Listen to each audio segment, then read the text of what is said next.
تاریخ بائبل میں آپ کو ملتا ہے جناب علی کہ وہ 12 فرقے 6 میں بٹ گئے تھے جی جی اور 12 6 72 بنے تھے، جناب علی لیکن جو نام رکھا گیا ہے اس کا ترجمہ 70 بنتا ہے، 72 نہیں بنتا۔ جی لیکن یہ ایک چھوٹی سی بحث ہے۔ رسول اکرم صلی اللہ علیہ وآلہ وسلم نے کہیں یہ ذکر نہیں فرمایا جی کہ میری امت میں پہلے 12 بڑھیں گے اور پھر 12 ضرب 6 72 بنیں گے۔ آپ نے صرف اتنا فرمایا ہے کہ امت 72 فرقوں میں تبدیل ہو جائے گی۔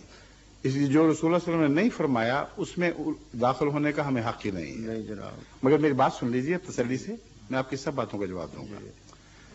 پہلی بات یہ ہے کہ تاریخ اسلام میں شروع اختلاف کے آغاز ہی سے جب بھی کوئی نیا فرقہ وجود میں آیا ہے دوسرے فرقوں نے اس کے خلاف فتوے دیے ہیں اور اس فرقے نے دوسرے فرقوں کے خلاف فتوے دیے ہیں، اور یہ سلسلہ ہمیشہ جاری و ساری رہا ہے۔ جی مگر تاریخ اسلام میں یہ واقعہ پہلی دفعہ ہوا ہے کہ 72 فرقوں نے اجماع کر لیا ہو اور مشترکہ اکٹھے ہو کر یہ فیصلہ کیا ہو کہ ہم اپنے اختلافات کے باوجود مسلمان کہلانے کے مستحق ہیں، اور یہ فرقہ ایسے اختلاف رکھتا ہے کہ مسلمان کہلانے کا مستحق نہیں رہا۔ یہ درست کہہ رہا ہوں یا غلط کہہ رہا ہوں؟ اس کے بارے میں جناب روایات یہ ملتی ہیں، جیسا کہ رسول پاک صلی اللہ علیہ وسلم سے پوچھا گیا تھا کہ وہ 72 فرقے ہوں گے تو کون سا فرقہ اس پہ قائم ہوگا، تو آپ نے جواب میں یہ فرمایا تھا کہ انہی میں سے 72 ہی میں سے نہیں، یہ یعنی ایک بھی روایت اکثریت ایسی نہیں پر- ملتی، میری گزارش سن لیں۔ جناب علی میں رسول اللہ صلی اللہ علیہ وسلم کی طرف بات منسوب کرنا بڑا سختی سے منع فرمایا گیا ہے۔ میں وہ الفاظ نہیں کہنا چاہتا، آپ کے لیے تکلیف دہ ہوں گے۔ میں روایت بیان کر چکا ہوں، یہ مسلمہ روایت شیعہ رسالوں میں بھی ہے، کتب میں بھی ہے، سنی کتب میں بھی۔ وہابی جو فرقہ جس کا آغاز امام عبد الوہاب سے ہوا، انہوں نے بھی اس روایت کو کوٹ کیا ہے۔ وہ الفاظ یہ ہیں، لیکن آپ نے فرمایا کہ وہ ایک فرقہ جماعت، فرقہ نہیں اس کو فرمایا، اس کو جماعت فرمایا۔ جماعت اس کی پہچان یہ ہے ما انا علیہ و اصحابی، میں جس حال پر ہوں اور میرے غلام میرے ساتھی جس حال پر ہیں وہ جماعت اس حال پر پائی جائے گی، اس کو پہچان لینا۔ اور اس کے ساتھ مزید اضافہ ہے، جیسا کہ امام ولی الدین رحمۃ اللہ علیہ نے اپنی احادیث کے مجموعے میں واضح کیا ہے کہ اور وہ جماعت اکثریت میں ہوگی، اور تم اکثریت کی طرف رجوع کرنا، یہ اکثریت بات سے یہ اجتناب بات کرنا۔ اس لیے درست نہیں جی کہ اس حدیث میں اشارہ اس کے برعکس ملتا ہے۔ حضرت صلی اللہ علیہ وآلہ وسلم کی کلام کی وہ تشریح جو خود آپ کے اپنے مضمون کے مخالف ہو، یہ کسی صورت میں چاہے کتنے بڑا امام کا نام ہو قابل قبول نہیں ہو سکتی۔ آپ نے فرمایا 72 فرقوں میں امت بٹ چکی ہوگی، جی ہاں 72 فرقوں میں ساری امت، جی ہاں جی ہاں اس کے بعد یہ جماعت ظہور میں آئے گی۔ نہیں، اس کے بعد کا لفظ نہیں ہے۔ بعد میں ہے، یہ آپ کیوں نہیں پڑھتے؟ حدیث دوبارہ پڑھ لیجئے۔ جی، میں اس کو 72 فرقوں میں امت بٹ چکی ہوگی، پھر تکونو جو جماعت ہے اس کے متعلق فرمایا وہ یہ 73ویں ہوگی۔ 73 کا لفظ بولا ہے، 73ویں جماعت اچانک اکثریت میں کیسے ہو گئی؟ بہرحال اس بات کو مان بھی لیا جائے تو وہ 73ویں دیکھیں، جماعت آپ جامع طور پر اتنی اکثریت میں ہوگی۔ درست نہیں ہے یہ بات، اس لیے کہ آپ کا استنباط بغیر بنیاد کے ہے۔ میں نے جو 1 منٹ ضرور ٹھہریے، آپ سوال کرنے آئے ہیں، آپ پروفیسر ہیں، جی جی آپ کو عادت نہیں ہے کہ طلبہ آپ سے بات کریں اور آپ کی بات کو رد کریں کسی دلیل سے، اس لیے وہی رویہ آپ مجھ سے اختیار فرما رہے ہیں۔ نہیں، میں معذرت- آپ نے سوال فرما لیا، نہیں، جی حوصلہ کریں۔ جی جی جس طرح طالب علم جب آپ سے سوال کرتا ہے تو آپ توقع رکھتے ہیں کہ انٹرپٹ نہ کرے بار بار جی اور جواب سن لے، جناب اس لیے میرا جواب سن لیں، پھر اطمینان کرانا تو اللہ کا کام ہے۔ فرمائیے۔ پہلی بات یہ ہے کہ آن حضرت صلی اللہ علیہ وآلہ وسلم نے جو نقشہ کھینچا ہے اس میں ساری امت کے 72 میں بٹنے کا نقشہ ہے۔ سواد اعظم جس کو کہتے ہیں وہ ساری امت ہی ہوئی، اور کیا ہوا؟ اور وہ 72 فرقوں میں تقسیم ہو جائے گی، پھر 73ویں جماعت ہوگی جس کے متعلق فرمایا کہ وہ جنتی ہوگی۔ اب آپ یہ بتائیں کہ وہ اچانک اکثریت میں کیسے ہو جائے گی؟ کون اس جماعت کو پیدا کرے گا؟ 72 کے متعلق دوسری حدیث آپ دیکھیں جس میں لکھا ہوا ہے کہ یہود کے مشابہ ہوں گے. تو واپس مسیح کے زمانے میں جائیں. وہ امت موسوی جو 72 فرقوں میں بٹ چکی تھی وہ اچانک تو اقلیت نہیں بنی. ایک لمبے دور تک حضرت مسیح کو ماننے والوں پر مظالم کا سلسلہ جاری رہا اور 300 سال کے عرصے میں پھر وہ عظیم انقلاب برپا ہوا کہ حضرت مسیح کو ماننے والے اکثریت میں ہو گئے اور آپ کے مخالفین اقلیت رہ گئے. تو یہی سلسلہ یہاں جاری ہونا تھا اگر یہ مسیح سچا ہے.